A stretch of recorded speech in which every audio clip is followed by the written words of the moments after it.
Okay, so we're continuing here on Matthew 5:31. We've gone to the parallel, and we're going to try to exegete as much as we can from this verse, like pull from it so that we can understand more fully. And we're going to compare it to Deuteronomy 24, which has the original statute. Um, so let me read it again. I'm going to go to the Berean. It has also been said, whoever divorces his wife must give her a certificate of divorce. Okay? Before we go on to the next verse, let's break this one down because the words are important that they're using. Okay, whoever divorces. Okay? Why is that at the bottom of my screen now? The importance of using these words is because we have to see that there's two separate things that are happening, and the words that are being used are close, but they definitively mean something. Okay, so here's the first one. Okay, whosoever divorces. Okay, and this is the word apolesi. I'm not sure what if I'm saying that correctly. Irrelevant. Strong's 630 from apu and luo to free fully, i.e., relieve, release, dismiss, or let die, pardon, or divorce. The word is obviously wife, which is gynica. Also, an important word to know when you're listening to the Bible because he uses that word multiple times in this in the Sermon on the Mount, where he talks about adultery. If you look at a woman and you lust after her or you covet her, then you have committed adultery in your mind. This is the word that they're using, gynica, which means wife, especially wife. So once again, it's important that we know the words that they're using. Oh, you don't need to know the Greek to know the message. All right, well then you will look at the word with a veil over it. And if you don't ask questions and test everything against the word, test the word against itself, like, why are these supposedly contradicting verses, as Michael Knowles will openly say, oh, well, these kind of contradict, but maybe they don't contradict if we just ignore it. That makes no sense. That's totally horrible hermeneutics. And this is a huge problem among Catholics in the Catholic Church. Because instead of testing everything and oh, now we've learned this about archaeology, now we learned this about the language, they're like, no, what the church fathers, who 300 years after Jesus, what they said, we don't have to question them anymore. Oh, and we're also going to anachronistically retcon what Irenaeus, Polycarp, Eusebius, etc. said and make it seem as though that they're right. And even though that Augustine is a complete rhetorist, he's a rhetorical master. He literally was going to open a school for rhetoric. Instead, he became, praise Yah, hallelujah, he became a church father. Unfortunately, his Manichaean and Greek Neo-Platonism, more Manichism, completely corrupted his doctrine, and we have things like his debate with Pelagius, or rather Pelagius. According to what Pelagius actually believed, Pelagius is 1/28th Pelagian. That is to say, of the 14 points Augustine said that Pelagius believed and was teaching, only half of one were true. Ergo, he's 1/28th Pelagian. Oh, Rod Stewart, is he dead? Oh, that's sad. Going on, must give a certificate of divorce. Now, this is another one. Okay, it's similar to the other one where it's apuo, but it's its own word, and it's is specifically the certificate of divorce. Here down here, they don't really do a good job of explaining if this is divorce. Then Is this also divorce? Why would they use the same word twice? Or could it be that this word, apu or apuluo or apulisi, fully free, is a separate thing from the aspastion? Oh, whoopsie. The apastion. Oops, oops. I got look at accuracy, but okay. The apastion is the certificate of divorce. So these are two different things. If we go back, which we can just scroll up because that's what's great about Bible Hub. Oh, I guess Hulu and Outlets Rush is being sold to me here. As we see here on the sidebar, Deuteronomy 24, which is a direct this verse is making a direct reference to it. We see there's two specific actions that are being done. Let him write her a bill of divorcement, and meaning there's two different things happening there. Give it to her in her hand, and so give it to her, obviously, and send her out of his house.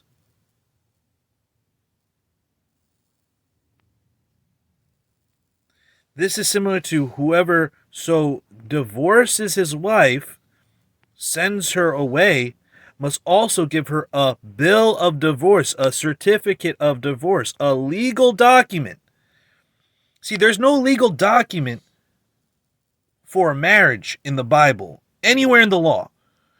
There's discussion of making contacts. Obviously, there's a deal. Obviously, the daughter who is being put into marriage by, for instance, Rebecca. Rebecca is actually asked personally, and then she goes to her brothers and her fathers because those are the people who should vet the husbands, the men in your life. Is this a good idea? They should know where you're going. They should know who you're going to be with. They should know, and they will consult her, right? And the man, the father, has authority, so he has final say. So when she's married, the final say will go to the husband because the husband is the new spiritual head. Okay, you could say he's her new father. That's why women call their men daddy or baby daddy, poppy. These are printed in our minds because we know that women are daddy's girls, and they're looking for a new daddy when they get a new man. And what does a man have to do when he takes a woman? Take care of her? Feed her? Sounds like a father's duty, but he gets one thing extra because obviously he's not fucking related because that'd be fucking an abomination and gross. As this new man, he is going to cling to her and start a new family. When a man joins with a woman, he leaves his parents, clings to his new wife. Why? Because they start a new family, new headship, and the woman is the support, the man is the lead. The Bible calls for women to respect their husband, as in a child who respects their parents, and the husband is told to love their wife like a parent loves their children. They are the Jesus of the household. They literally will sacrifice their life for their family, both metaphorically and literally. They will die for them in a fight, and they will sacrifice their life literally in because like most people that die on the job are men. They will fucking so they are supposed to be the authority in the household. But we haven't even discussed that in the video with Michael Knowles, and this is not the only video about Michael Knowles I'm going to make. I'm also responding to a woman, which will come right after this because this is important first. Exegeting the Bible, having the right understanding, and seeing how not understanding fucking Michael Knowles is, and unfortunately the entire Catholic Church. So we've already discussed that there's two things going on. One, he sends her away. Two, he gives her a bill of divorce. Once again, it's the same in the law. He gives her a bill of divorce and sends her out. Okay? Now, in the Greek here, it says divorce. But we go to it. Oops. I got it one more time.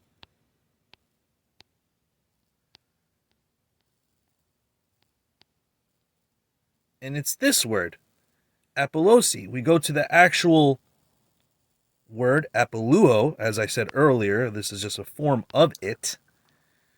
Close this.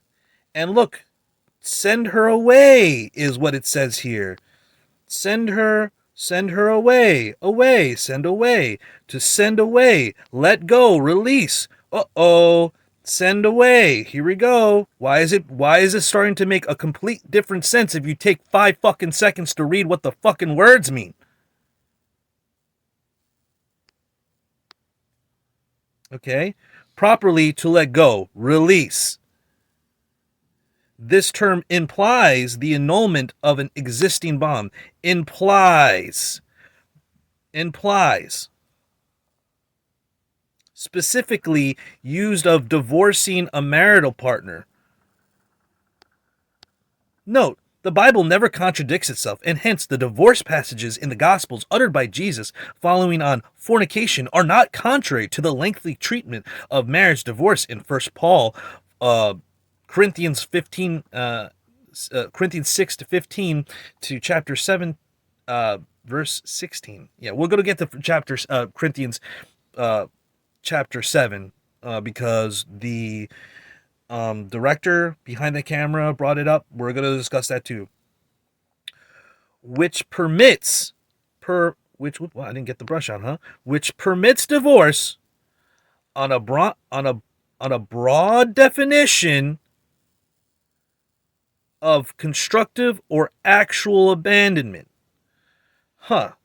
So they don't contradict. How do they not contradict? I guess we can't discuss it here. Helps word studies. I love you, and the brothers and sisters behind it. But it's important that we get this really down is to release and set free. Okay. So why would this verse of Jesus Christ, who is perfect and does the law perfectly and knows the law perfect, why would he use the word divorce twice? Well, the problem is he's not. He's saying the two operative actions of a divorce.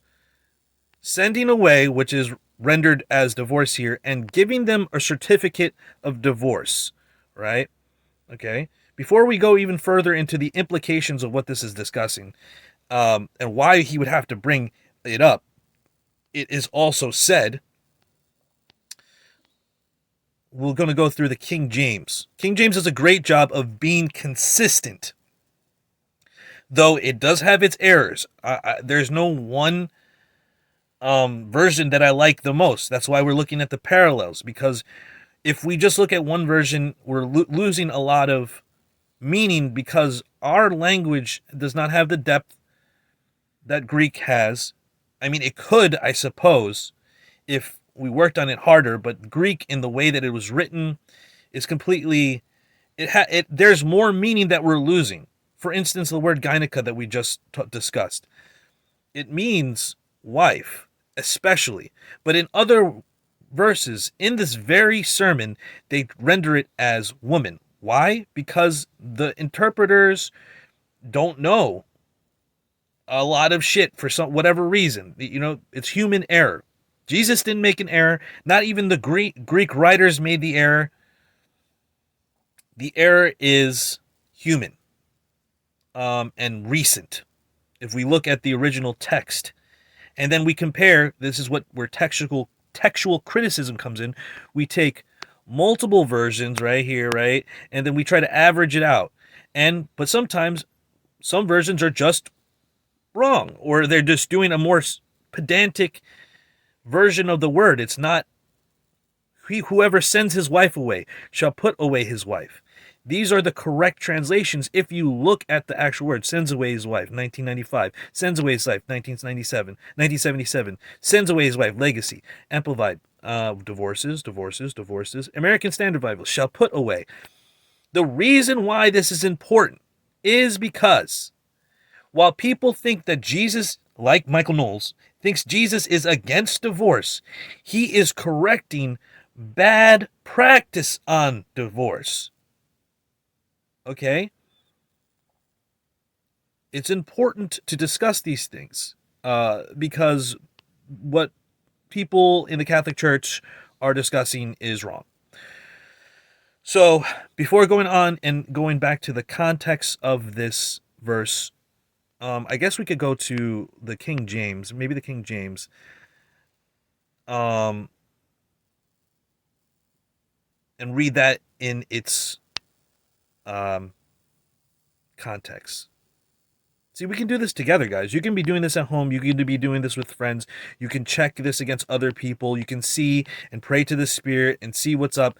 You know what I mean? You don't have to accept that the Bible is contradictory or wrong in some way, and you don't have to accept what some dude says, whether it's Michael Knowles or some guy dressed up in some fucking armor in the fucking 15th century, or some dude dressed up in robes in the 7th century, or some fucking guy in a sackcloth in the 4th century. All right, it doesn't fucking matter.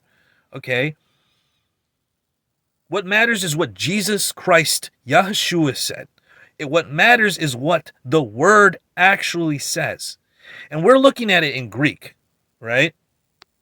We're looking at Matthew in Greek, but Matthew, according to Michael Knowles himself, right, is writing to the Jews. I mean, according to Matthew, he's writing to the Jews. So you would write to the Jews in Greek, or would you write it to them in Hebrew? See, there are extant versions of Matthew that are very old that are in Hebrew. And there are versions that have been kept by even rabbinical sources because they were given to Jews. Because he's proselytizing to the Jews, the lost sheep of Israel. That's what Jesus is there for, right? And then Hebrews discusses the fullness of Gentiles coming into Israel, Israel being the church. But we're discussing the Greek. Why? Because though most probably Matthew and probably a large number of the original scripts of the New Testament, while they're probably all written in Hebrew, what we have the most of is Greek. Why? Because the world language of that time was Greek. Before the time of the Second Temple, before the time of the New Testament, right? Um, which is during the time of the Roman occupation. Right before them, there was a Greek occupation put in place by Alexander the Great himself, which there are very interesting strings that you could string there. I'm not going to talk about so much, but you can look up how the high priest of Jerusalem came out and they didn't sack Jerusalem because Alexander said he had a dream. That's a related tale. That's like a third person or hearsay story. I'm not 100% sure. It could be an oral tradition from the rabbis, but it's an interesting something to look up nonetheless. Regardless, Alexander conquered that area of the world. He dies. It broken up into four empires. One of them is the Seleucid Empire, if I'm not mistaken. And, they're all Greek. The world language, the empire that Alexander just fucking established was Greek. This whole empire. And it was one of the largest of the time. You know what I mean? And guess what? Everybody fucking spoke Greek. And so when they wrote something, it'd be published in Greek. But that doesn't mean the original text was Greek. And when you look at the Hebrew text, it's very, very, very clear that Jesus, as he's talking about, like literally, if you look here in the KJV and like the BSB, you'll see that there's nonstop. Like we'll go to the BSB. Where is it? Oh, it didn't load for some reason at the top there.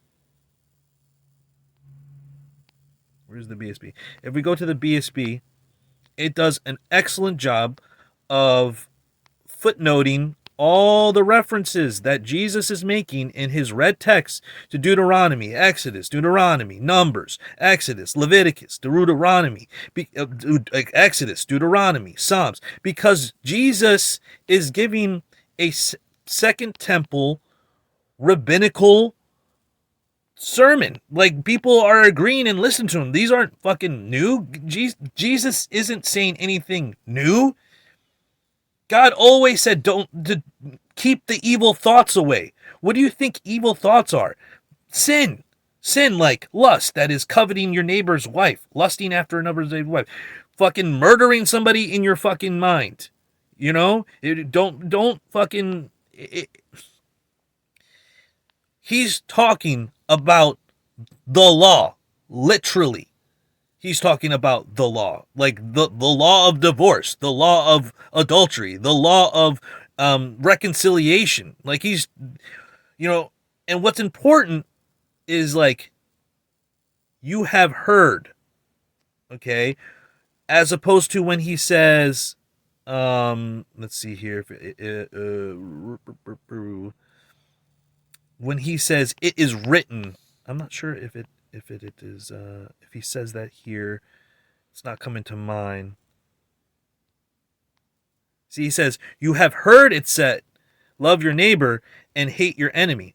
See, look, there's a footnote for love your enemy. Where is it? Where'd it go? Where'd it go? I just had it.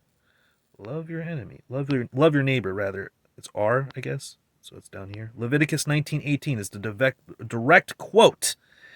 But look, there is no footnote next to hate your enemy, because it's a said thing.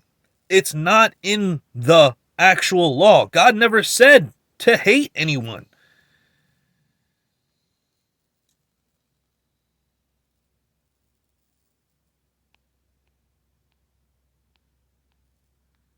Vengeance is God. Now, those who do unrighteous things and teach against him, you know what I mean? Like, that's another thing. And even we can talk about the word enemy there. But lo and behold, the entire red text here is constantly quoting the law. Why? Because that's what Yeshua is teaching from. Okay, anyway, let's get the brush out. Oh, no, this is still the KJ. I'm trying to get to the KJV. There you go, KJV. Look, they also have subsection titles. I love it. I love it. You know, I appreciate they went through the time to make sure that we understood that there was something connected. You know what I mean? People are just reading the Bible. They don't see any overlap. I'm spending a lot of time talking on this one verse, but it's worth talking about, because these small little differences are going to make a big change when we read Matthew 19. That's why we read the Bible in order. That's why we read the law first, which is at the front of the book, and now we're at Matthew 5, which is before Matthew 19. And we'll take a look at Mark. There's discussion whether Matthew was first or Mark was first. You know, a lot of people say Matthew, some people say Mark. Irrelevant to me. Matthew, Mark, Luke, and John sounds better, I suppose. Mark, Matthew, Luke, and John sounds a little bit different. That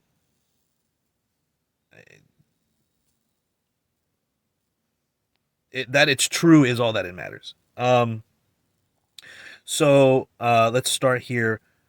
Reading it in the KJV now, knowing that Jesus isn't saying if you divorce somebody, make sure you give them the writing of divorce, the certificate. Duh. Okay. So put away. Whoops. Boop boop. Put away. Whoever shall put away, let him give a writing of divorcement. Why, by the way, would he bring that up? Just a quick question.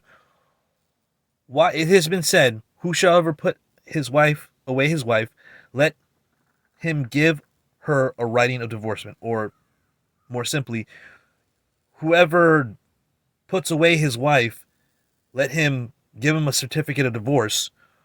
Why is Jesus bringing this up? We'll see more clearly in Matthew 19, but why is Jesus bringing this up? We'll look at the next verse. What does the next verse say? But I say unto you that whosoever shall put away his wife, saving for the cause of fornication, saving for the cause of fornication, causes her to commit adultery. And whosoever shall marry her that is divorced, the woman, shall commit adultery. Why?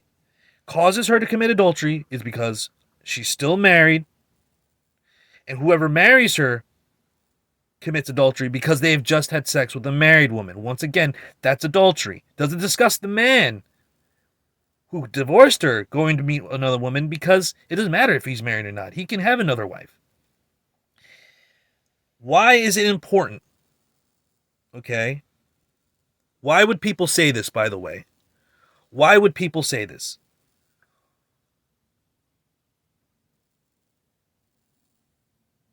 Jesus said, but I say unto you, whosoever put his wife away, saving for the cause of fornication. So there's an exception there. Michael Knowles accepts it, that there's an exception, but I guess Matthew's just misleading everyone. We're going to take a look at the Greek in verse 32 at fornication in a moment. But this is important. Why is Jesus bringing this up? Is this for no fucking reason? Well, it looks like people were putting away their wives for whatever fucking reason. And they're like, oh, just make sure you give them your little writing of divorce. As I spoke about in the section about Deuteronomy 24, giving this right to the woman so that she can go on and move on with her life, that's mercy. Well, guess what? If you decide that you don't like your wife and you just put her away and you never give her the writing of divorce, then you're causing her to commit adultery. So these guys who don't want to take care of their wives anymore, put them away. Make sure, and they're like, oh, whoever puts away the wife, make sure you give them a writing of divorce at least, because that's what Deuteronomy 24 says. Don't cause them to be defiled over and over again. Let them be free them. People aren't giving them the right of divorce, right? But here, even worse though, people are divorcing and putting them away, right? Putting them away.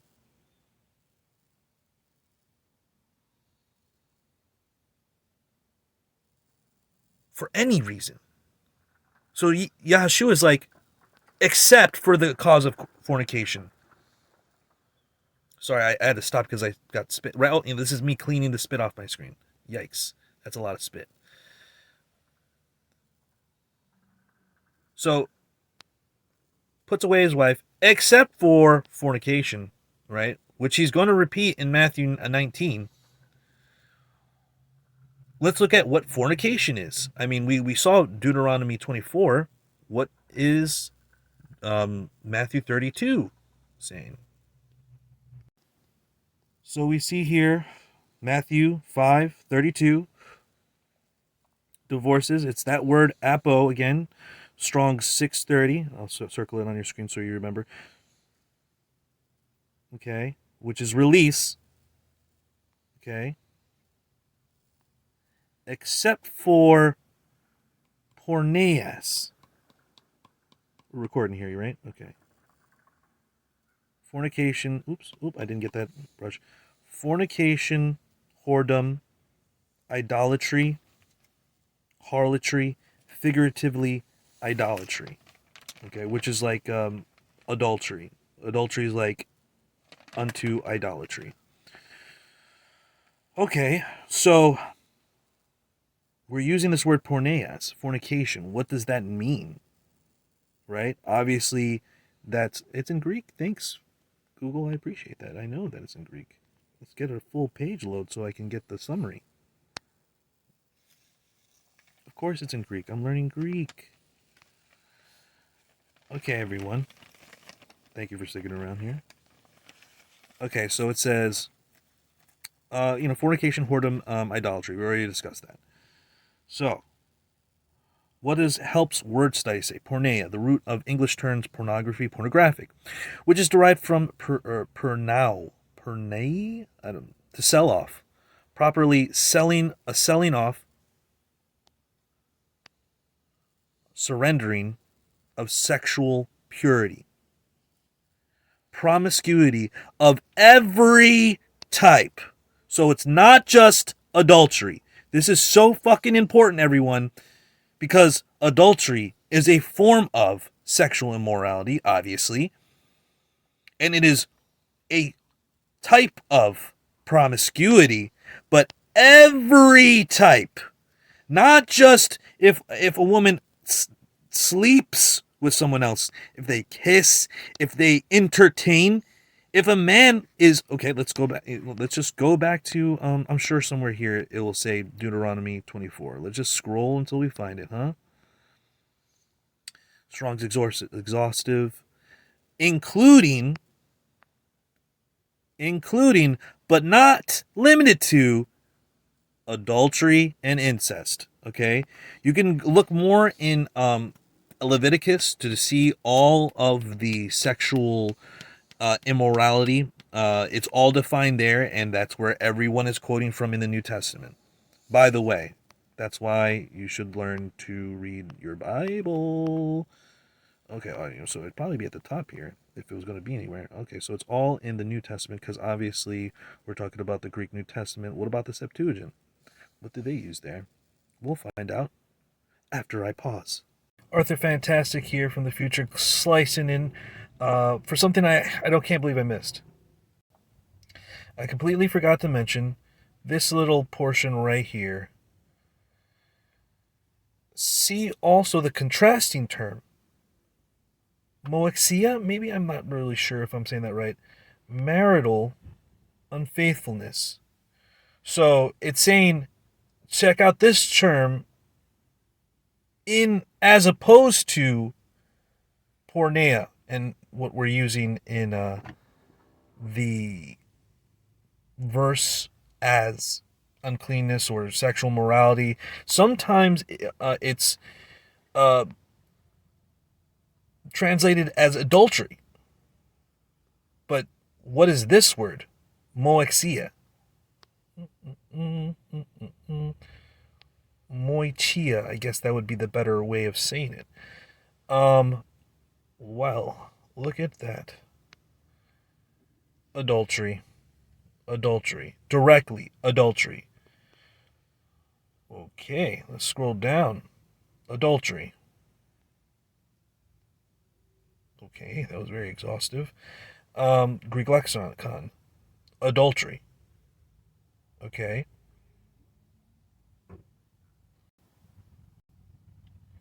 So this term specifically, which is not the same as the previous term, porneia. This is adultery, but as I was saying, sometimes here and in some translations and in some doctrines, you could basically say that they've interpreted it as only adultery, which is to say, only if somebody sleeps with someone else, being the wife, can a man divorce his wife, because the authority is always given to a man in divorce. It's never the other way around. Though, according to the law, the woman has recourse because she is honored to or is due her the duty of the husband to provide certain things. Regardless, divorce is man releasing a woman and giving her a certificate of divorce. And despite people like Michael Knowles, even he will say, it doesn't matter if they do adultery or not. They can't divorce. So, I mean, here we have an obvious discussion of promiscuity, selling off of sexual purity, like we have with these OnlyFans chicks that are posting lewd videos and women who are just posting crazy stuff on social media. I mean, straight up pornography. This is where the term comes from. Doing lewd things. And it doesn't need to be seen for it to be lewd. It's still lewd. If you kiss another person that's not your husband in private, it's still a lewd and immoral thing. It's not necessarily adultery at that moment, right? But it's still wrong. You should be able to divorce a person if they're putting themselves in situations like this. You can't trust them. That's up to the man. And why is that wrong? Why is that wrong? But according to Michael Knowles here, you can walk in on your wife and on fucking somebody else, and you can't divorce her. You have to just fucking sit there and wait and literally be a damn fucking cuck. And then when they're done, you can resume your relationship with them. Like, what kind of fucking, what are we talking about? These people are putting together some of the most ridiculous doctrines. And that's why I'm discussing it throughout this entire series, and why I decided to come back and make sure that there was some clarity on Moexia versus Porneia, where this is literally adultery. This right here is literally adultery, and this is general sexual immorality, sexual impurity. There's a lot of ways to be sexually impure, to fucking, and Proverbs talks about this, you know what I mean? Like, women that are presenting themselves single to men that obviously when they're not single, you know what I mean? And these are obvious things that we should be correcting women about not doing. You know what I mean? We shouldn't do these things, especially not against your husband. But instead of saying, hey, there's a certain way to conduct yourself and there's certain things that are bad, i.e., promiscuity, selling off your sexual purity, it's just strange that instead of saying, hey, don't do that, and holding them accountable, we just say, no, you're not allowed to leave even if they cheat on you. That's the most fucking ridiculous thing. And that's why we're doing this series here on this Michael Knoll exchange. So now we're back in Deuteronomy, right? And we're going to take a look at it in Hebrew, but then we're going to go over here to the LXX, which is the Septuagint, and see what word they're using. So first, let's go to the Hebrew.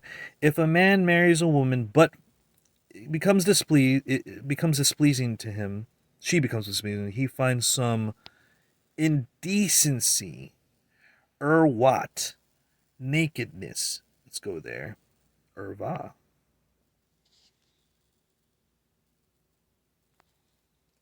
How am I low on battery, but I'm plugged in? It was just a little bit loose. Just a little bit loose. Just a little problem with something. Like, I don't know, the way that you're reading words.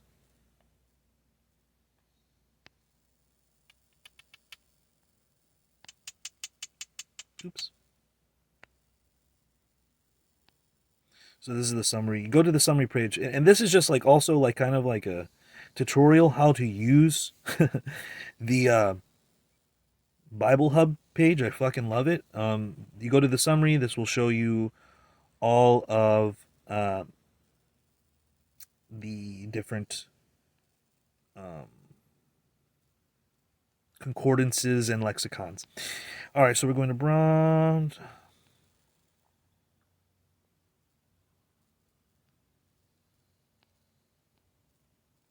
Nakedness of a thing. Improper behavior.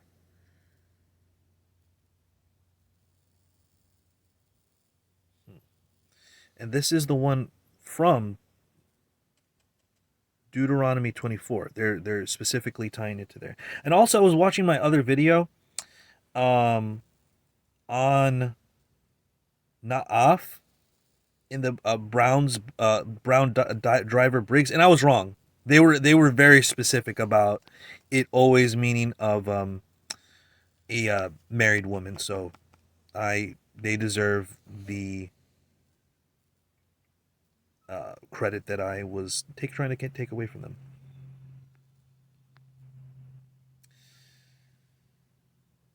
Nudity, literally or figuratively. Uncleanness, nakedness, shame, blemish, disgrace. Okay, so and that's what ara is. So we'll just go to ara. See, we'll go to ara and make make it more clear to ourselves. And then we'll go to the Greek, and that will make it the most clear. Naked, bare. So it's from being naked, and specifically that urwat, urwa, urva, yeah, urwa,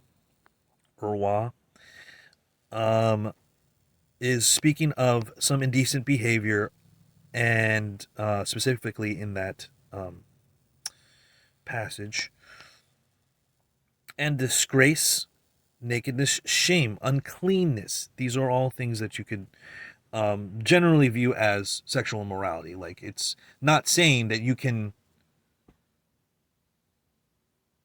Deuteronomy 24 isn't saying that you can just divorce someone because they're literally unclean or they fucking burnt the roast. And that's the issue that people are having.